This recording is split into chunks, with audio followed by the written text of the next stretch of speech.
who's the worst at conservation? Our mining neighbours Australia or cleanish, greenish Aotearoa? I hope that one day the Kumedix will be an ocean sanctuary so that long after we are all gone, it remains pristine and untouched. This development is an open-cut test pit for a coal mine. So far, it's cleared an area of native animal habitat the size of about 25 mcgs. Conservationists say this is illegal coal mining. 8 years on from its inception, the long-contested Kermadec Ocean Sanctuary is now dead in the water. Minister Shane Jones declared it would have created a 620,000 square kilometre economic no-go zone, and he plans to take advice on whether to open it for seabed mining. Australia has this morning signed a global treaty, being among the first in the world to pledge to protect vast swathes of the ocean that no country actually owns. And lately it seems that when we do make conservation moves, there's always a hitch. This weekend, for example, came a long-awaited announcement on a marine protection area for the Hauraki Gulf. The government has announced changes to the Hauraki Gulf Protection Act. It sounds great. The press release, I read it, I thought, well, there's not much to see here. They're committing to restoring the health and Māori of the Hauraki Gulf. They're passing the Hauraki Gulf Marine Protection Bill, and they're talking about 19 new marine protection areas, tripling the space protected by the Gulf. So why the chorus of opposition? Well, there have been some last-minute changes to the bill. Kia ora, good evening. Catastrophic, ludicrous and bewildering. That's some of the reaction from advocacy groups after a last-minute U-turn by the government to allow commercial fishing in areas of the Hauraki Gulf. The Minister of Conservation today made an announcement that the Wāronga nature will continue in our backyard of the Hauraki Gulf. These changes absolutely undermine the integrity of the bill and the principles of marine protection, restoration and conservation. What's crazy about this is that it's already been through decades of community and iwi hapu driven processes and consensus with industry, with council, and then at the last minute these fisheries lobbyists are able to gain exemptions to be able to fish in the protected areas.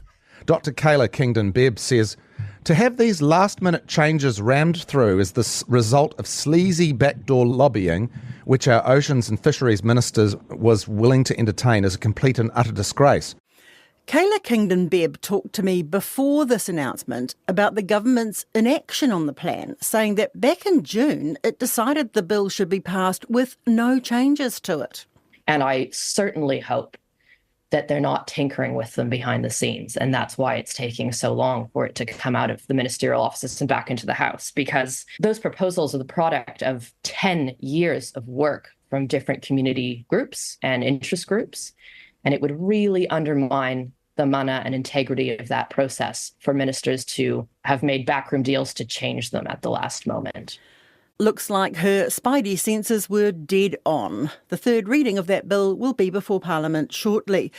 But Conservation Minister Potaka says the changes are in line with this government's direction of travel. We've sought to maintain the right balance and strike the right balance between the environment, community, iwi interests and the economy. And we think that we've done that.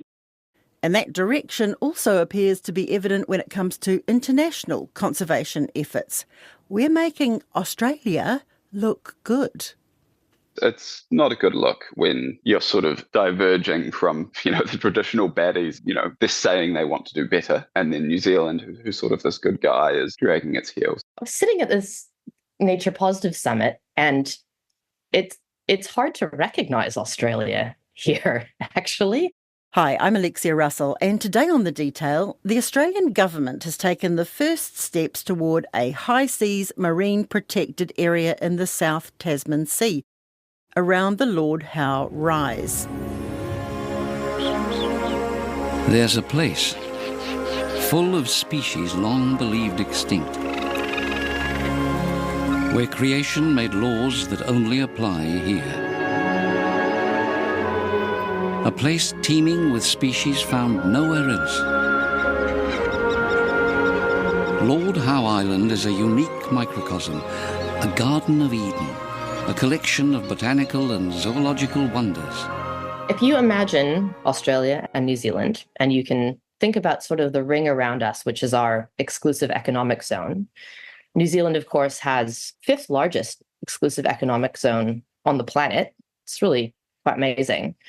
And Australia also has a vast ocean territory by virtue of being such a large continent. If you kind of imagine a small gap in between them, it's in there. These first steps to protect it, with Australia funding a research symposium on which areas are biologically and ecologically significant, happened at the Global Nature Positive Summit last week in Sydney. We weren't even there. It was a recess week as well, so in theory it might have been a little bit easier for certain ministers to go across, but maybe it wasn't a priority. Maybe we just flat out didn't know it was on. I'm not sure if presence at a conference would have a huge sway over international relations, but I think this newfound willingness to go our own way with policy, particularly in a sort of pro-industry way, definitely paints New Zealand in a different light, and perhaps against that sort of clean green idea that we all hold so dearly. I'm going to talk to Newsroom's Andrew Bevan later about where we stand in this, but first, the New Zealand CEO of the World Wildlife Fund, Kayla Kingdon-Bebb, was at the summit. Ministers, business leaders, environmental experts from around the world have been convening to discuss effectively opportunities in the transition to achieve a nature-positive world. And within that context, Australia made a host of announcements. There was a very strong oceans focus. And they announced an enormous expansion of some of their existing marine protected areas in the sub-Antarctic. And as well, they signaled the initiation of work towards a new trans-Tasman MPA on the high seas, which is really significant. The Biodiversity Beyond National Jurisdiction Treaty was signed up to a number of years ago now, I guess about 2 years. And this provides for marine protected areas being created in international waters, effectively. And that's amazing because the high seas covers, almost half the planet, yet currently less than 1% of it is highly protected.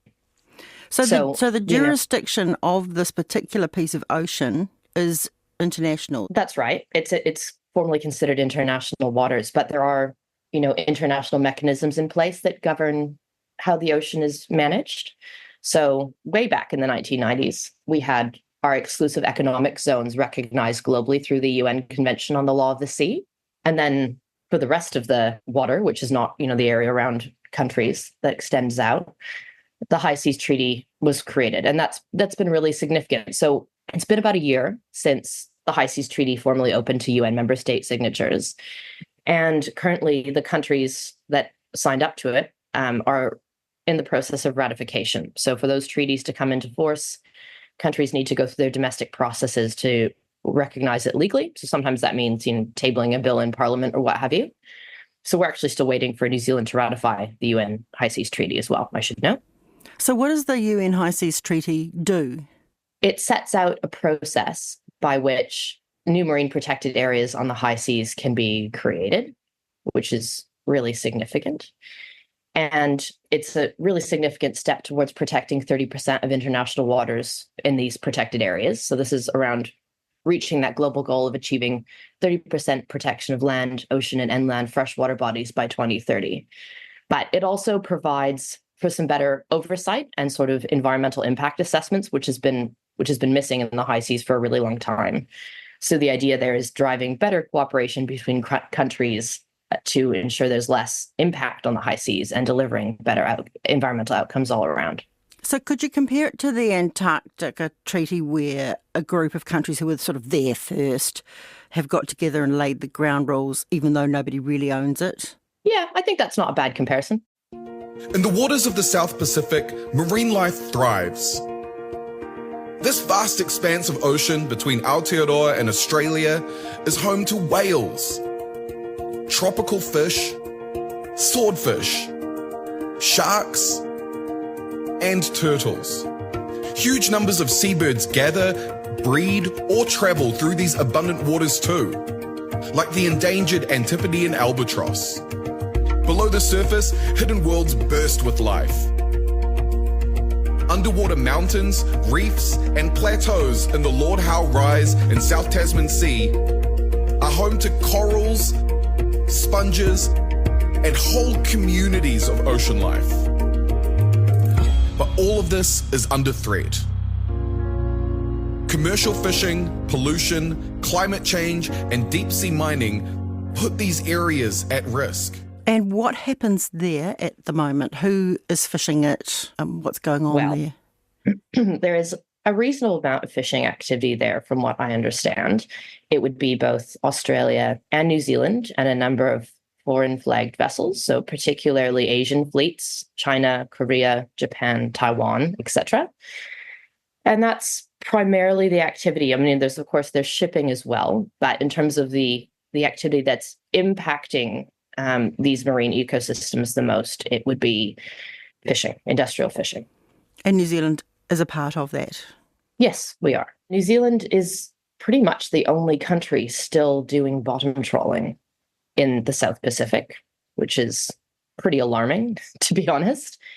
Most other countries have transitioned out of the really damaging bottom impacting methods in vulnerable marine ecosystems in the high seas. So that's things like seamounts, where you've got these sort of rises on the benthic environment.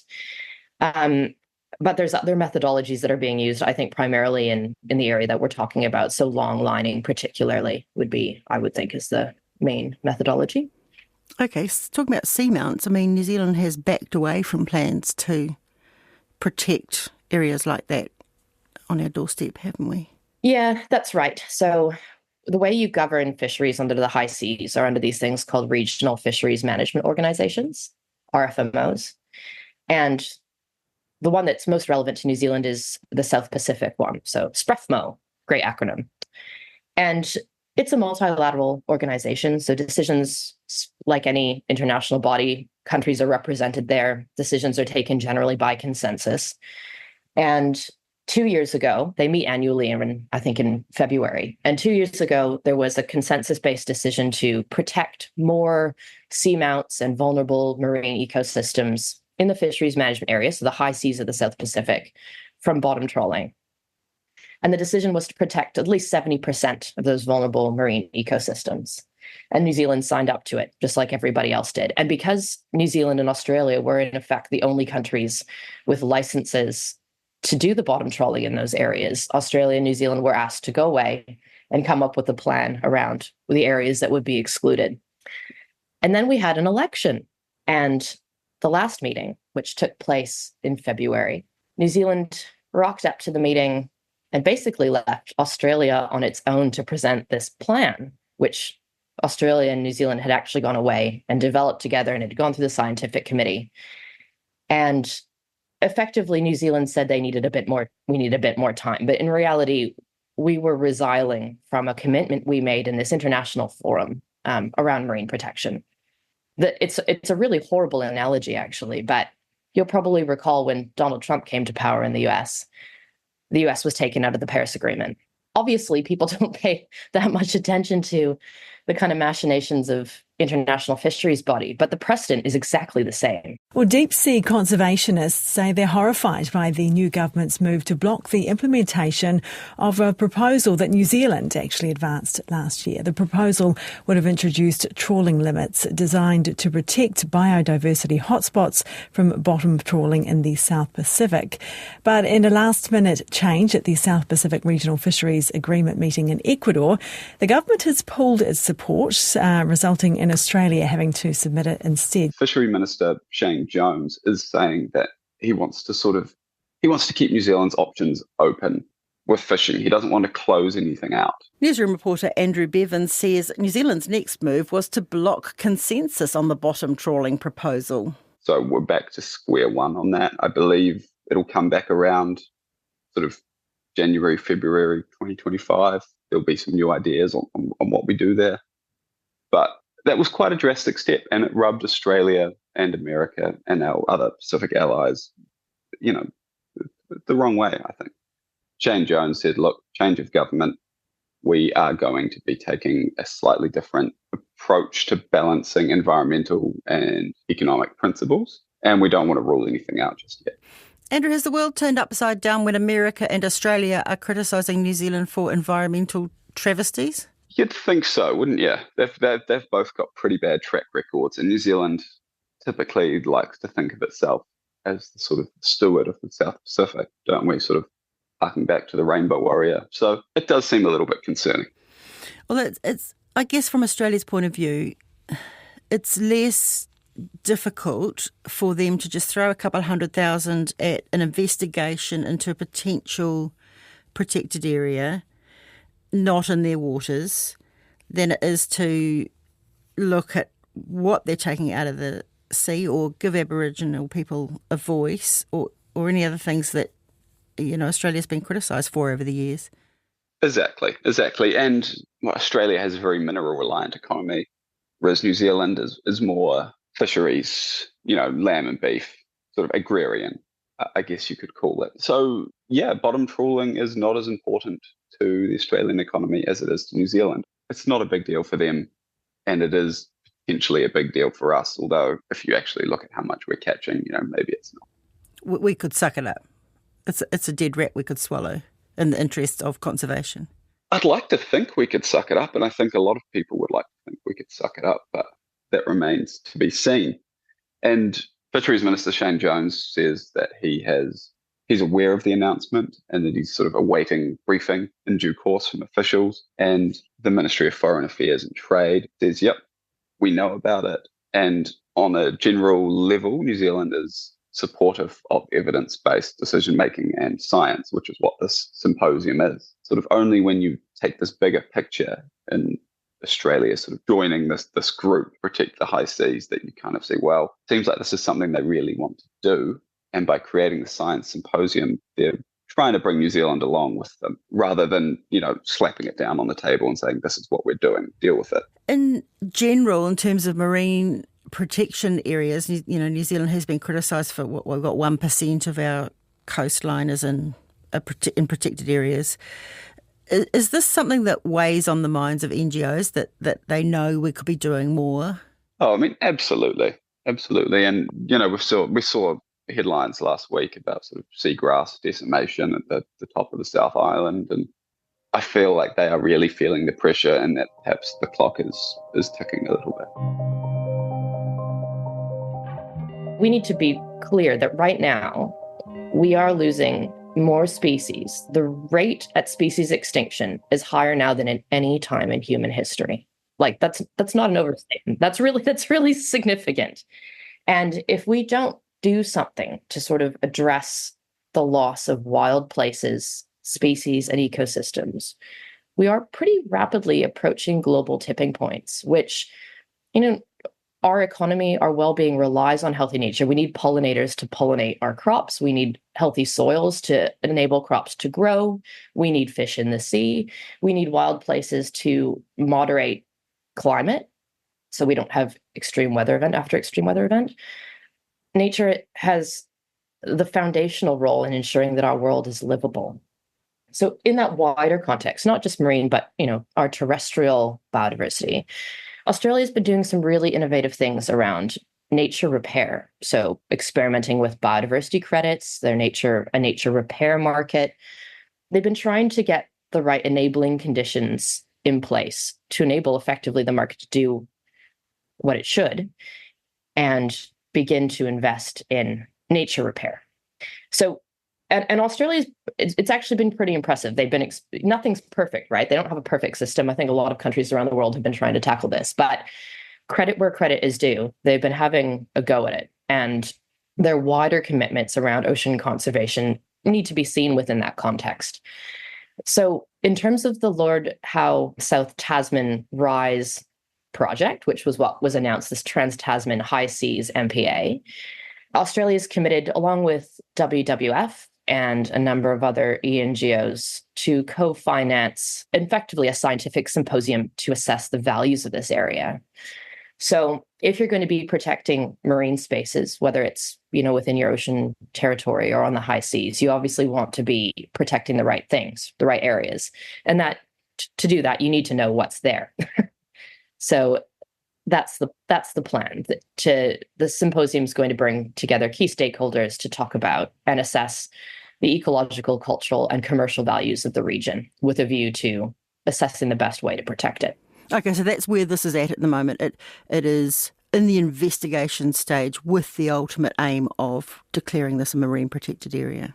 That's right. But it is globally significant because although countries around the world have signaled their intent to ratify the Biodiversity Beyond National Jurisdiction, the High Seas Treaty, I think currently 13 nations have formally ratified it, and 104 are kind of working on it. This Lord Howe South Tasman Rise MPA could be the first high seas MPA in the world that's created under this new pathway. So it is pretty significant. The South Pacific Fisheries Committee, which is actually based in Wellington, has the final say on the high seas protection proposal. There's a lot of water to go under the bridge on the creation of high seas MPAs, right? It's a couple of years of work. It would be preferable if New Zealand got behind it, given that it's not far outside of our EEZ. It's sort of in our region. It would be pretty awkward if New Zealand decided that it wouldn't support an area of high biodiversity value in the high seas when the rest of the region is rallying behind it. But Pacific Island states in particular are really pushing a regional approach to creating marine protected areas throughout the Pacific region in their own territories, but also in the high seas gaps in the Pacific. And New Zealand, quite frankly, has been embarrassingly missing in action. I mean, this government has recently scrapped the Kermadec Rangitahua Ocean Sanctuary, which would have been a huge contribution to Pacific efforts. So we've got a couple of years to go, but it would be good to see New Zealand coming to the party here. But will it? Here's Fisheries Minister Shane Jones on that Kermadec Islands decision. We're not going to have the Kermadecs commandeered by a whole lot of test tube watching white coat scientists. The proposal to protect an enormous chunk of our ocean was met with great international fanfare 8 years ago. It ran aground after backlash from iwi and the fishing industry, claiming a lack of proper consultation from the then National Party. Kayla has not given up, however, on the Kermadec sanctuary. No one fishes in the Kermadecs. Not iwi, not commercial fisheries, zero, no one. No one's been fishing there because it's too far away, it's uneconomic. So with that proposal, it's not like, active fishing rights were being removed. However, Teohu does have a 20%, I guess you'd almost call it an option, right? Any future commercial quota, they're going to get 20% of. And the government, in the move to signal the creation of that sanctuary, basically just crossed that out. So the issue there was around undermining the fisheries settlement. And it's a fair consideration. But I should note also that Ngāti Kuri, who have very strong and persistent mana whenua interests in Rangitahua and the Kermadec region, have always been staunch supporters of the sanctuary. So the situation is complex, right? There's issues here around the commercial quota that Teohu Kaimoana hold, and there's legitimate issues around what the government did in terms of how it developed that proposal. But I do not think that those issues are unresolvable.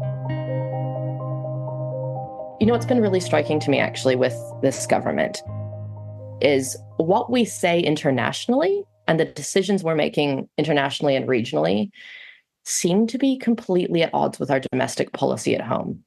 So whilst, for example, New Zealand has scrapped the Kermadec Ocean Sanctuary and is going backwards on ocean conservation, and let's not even get started on other aspects of the war on nature in terms of the fast track bill and backsliding on our climate commitments, all of which in the round are like just an abomination, frankly. When we're out in the Pacific, whether it's the Pacific Island Forum's leaders or at other multilateral events, New Zealand talks about its position differently. And, in the same breath, mere months away of having scrapped the Kermadecs, I think we gave like $2 million to Palau for the management of their world-leading marine sanctuary. It's interesting to see us sort of talk out of both sides of our mouth, I guess. Andrew Bevan says on the High Seas Sanctuary, there's a long way to go. It's a big piece of work, so it could be a long way off before it even reaches the point where it gets yayed or nayed by New Zealand. And, it may even be a different lot in charge who have different ideas by then. That's it for today. The Detail is a newsroom production supported by RNZ and New Zealand On Air. This episode was engineered by William Saunders and produced by Gwen McClure. Thanks to Kayla Kingdon-Bebb and Andrew Bevan. I'm Alexia Russell. Mā te wā.